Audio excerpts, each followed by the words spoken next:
is a natural part of life.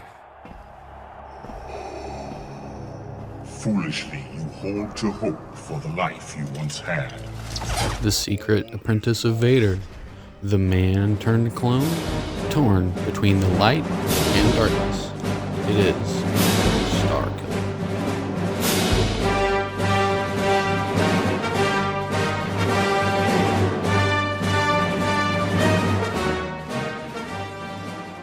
So usually I would start out with the neutral B, which in this case is Sith Lightning. However, I will be starting out with the side special due to its unique abilities that it has compared to most other characters. The lightsaber throw will act very similarly to the 3 Links boomerang in that you won't be able to use it again until it comes back. It differs, however, in that it also will always come back instead of flying off, and will also make other attacks weaker and have less range. Because without one of your lightsabers, or both, you can't hit with them. So any attack that uses a lightsaber will be less effective if you have 1 or 0. Of course, this doesn't affect some attacks that don't use the lightsaber at all, and it will also not affect those that only use one lightsaber. Unless you don't have any of your lightsabers with you at the time, then it will affect it. I'll let you know when this affects an attack and what effect it will have on the attack when it comes up. But that is basically the gist of it. So as I said, the neutral B is Sith Lightning. This attack will work exactly like Bowser's Fire Breath, because you can angle where the electricity goes up and down, and after some time, the electricity will start to die down, going to nothing but a spark in his hand. His up special is Force Burst, which will act differently depending on if you are on the ground or in the air. If Starkiller is firmly planted on the ground, the Force Burst will not affect him at all and will only affect his opponents. It will do little damage but tremendous knockback. The amount of knockback won't change depending on the percent of the player, only the weight of them. So characters like Squirtle or Pichu would be sent flying, where characters like Bowser or Ganondorf would not be sent as far. But in the air, this will only affect Starkiller himself. It won't affect other players at all, and will send him straight up or in any direction that you are pointing after. So this can send you down as well. His down special is a deflect move that has him spinning his 2 lightsabers, one in front and the other behind. If you don't have one, the back one will not be there, and if you don't have 2, you won't be able to do this move. If you're too close, you will take damage from his sabers. To balance this, after only 10 seconds, you will lose the trail behind the swings to indicate that you are no longer deflecting projectiles, allowing for the opponent to strike with a projectile and take over.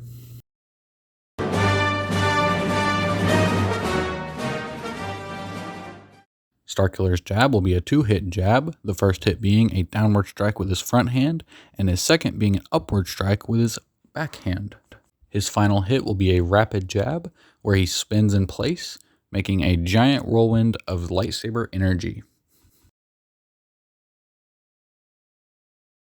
For his forward tilt, he will do a saber jab. This will do a little bit of knockback and a little bit of damage, but really just looks cool. For his down tilt, he will have double saber slash. This will go downward towards his feet and cannot be angled.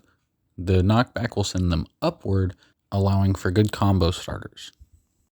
Starkiller's up tilt will be hilt hit, where he'll just kind of bop the player ahead of him with his lightsaber hilt. Recap. If you've thrown one lightsaber, the jab will not be able to do a spin and will only be able to do one hit at a time, pretty slowly. If you have neither, you can't do a jab at all, except for with your fists, which do very little damage. For the saber jab, you can do it as long as you have one saber. The animation would not change. The double swing can be done with 1 or 2, but of course will do less damage if you only have 1. And if you have 0, he will do an entirely different move, which is just a low kick with some force behind it.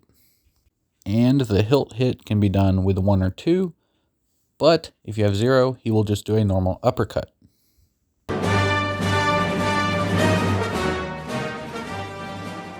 Starkiller's forward smash will have him jump slashing, in which he jumps into the air and then falls down and crashes, making a giant lightsaber energy explosion in front of him. Next is his up smash, which will have him shooting his lightsaber up into the air with a burst of force lightning. Typically his blade turns blue when this happens, but since his blades are part of his costumes, this will not happen. For his final smash attack and his down smash, he will use a force stomp. He will stomp directly below him, making a giant force bubble appear and push away opponents. This will do knockback and damage based on percentages, not like his up special. Recap. With 1 or 2 sabers, you can do the jump slash, but with none, he'll do nothing. The stomp force, of course, is not at all dependent on how many sabers you have, and the lightning blade can be done with any amount, only the damage will be reduced if you have 0, and he will just shoot lightning up into the air.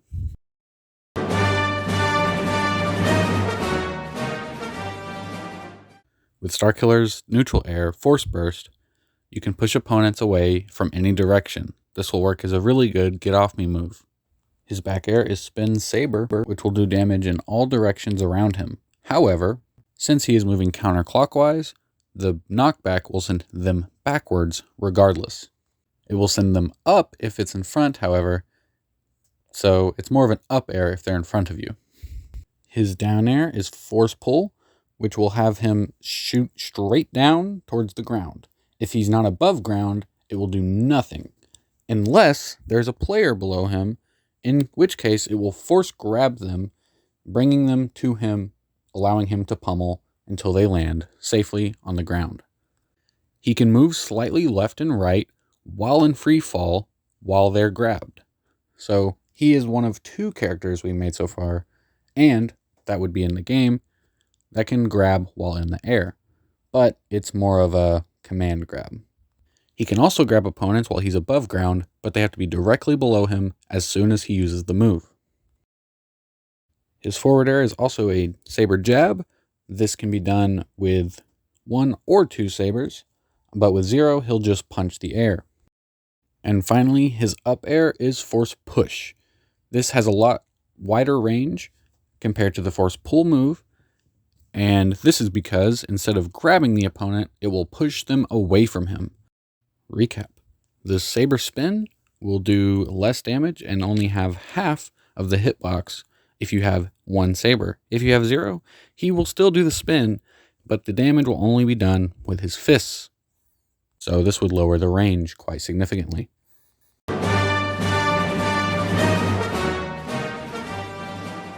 As a cute little touch, when Starkiller is holding an opponent, they will be floating in front of him, holding their throat as if being force choked.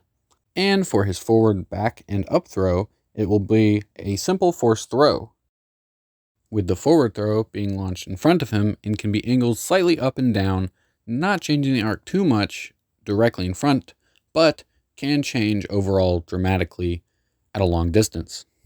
The back throw cannot be angled, however, but does have a slight upward angle at all times and shoots further than the forward throw. The up throw is the most simplistic out of the 4 throws, with it only launching the opponent up. This does do a lot of knockback, but isn't very good for setting up any combos, just like most up throws. And for his down throw, he will continue to force choke them, incapacitating them and throwing them on the ground. This will act as though they have been tripped, but the animation will be different, having them struggling to breathe, giving him time to grab them again, or to beat them up and throw them off the stage. I know the dash attack doesn't really belong in this section, but I don't really have anywhere else to put it, and I usually forget about it. So here it is. I didn't forget about it this time. He will be running forward and do a small force burst in front of him. That realistically would be a lot smaller, but I just kind of drew it big so you could see it.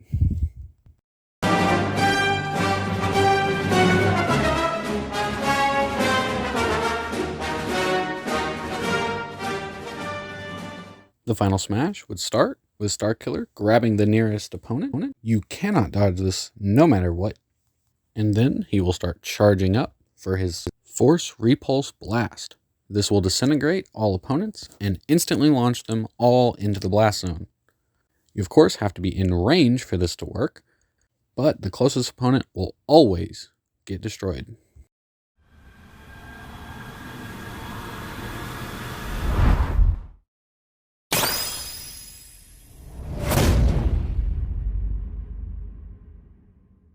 So this is the part of the video where I would normally say, hey, here's the costumes and the taunts and the spirit board and everything. But I did a poll on my Instagram. Go follow me on Instagram and you can, do polls and stuff with me. But essentially, everyone decided that we are going to instead make those their own separate video. Now, of course, I can't do that with just one character. So I will be doing that with 5 or 6 or maybe more, depending on how long the video looks like it's going to be at that point. Characters, I will take their spirits, their costumes, their taunts, and their Kirby hat, and make that into a section in a video in probably a couple months at this point. So look forward to that. Also, look out for next month, because next month is a new month I'm going to be coining, the month of me, which will be a thing where every video I make that month will be somehow related to the Nintendo's Miis. The first 2 will be Smash videos, but after that, I'm not entirely sure what I'm going to do. So if you have suggestions for that month, leading in the next couple of years, whenever I get around to doing it next year, leave comments and stuff on this video and those videos. So yeah, anyway, I'll see you later.